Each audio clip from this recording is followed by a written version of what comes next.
এবং প্রথম কথা যদি বলতে হয় তাহলে দল আমার উপর আস্থা রেখেছে। আমি এর আগে 10 বছর সুন্দরভাবে চালিয়েছি, এটা আমি মনে করি, বা এলাকার মানুষের সন্তুষ্টি আছে।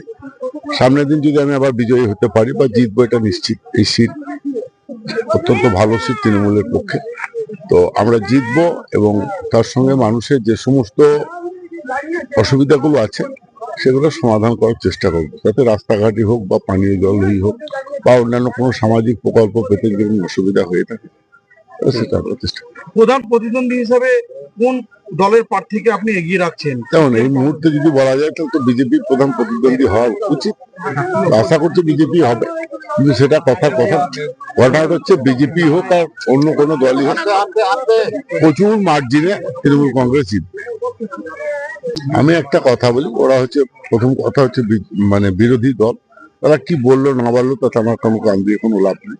আমরা 365 দিন মানুষের সঙ্গে থাকি, মানুষের কাজ করি। অতএব দুধকুমার মন্ডল যে বিগত 2011 সালে দাঁড়ানোর পর থেকে মন্ডলেশ্বর বিধানসভার কোনো মানুষ ওর মুখ দেখতে পায়নি, কোনো কাজে সে আসেনি। অর্থাৎ এখন এসে ভোট চাইলে মানুষ অত বোকা নয় যখন ভোট দেবে। তৃণমূল কংগ্রেস সবারই সঙ্গেই আছে, সবারই পাশে আছে। এছাড়া মমতা বন্দ্যোপাধ্যায়ের উন্নয়ন তো আছে, সেই উন্নয়নের উপর ভরসা করে মানুষ তৃণমূল কংগ্রেসকেই ভোট দেবে। খেলা কি হবে নাকি? খেলা তো অবশ্যই হবে।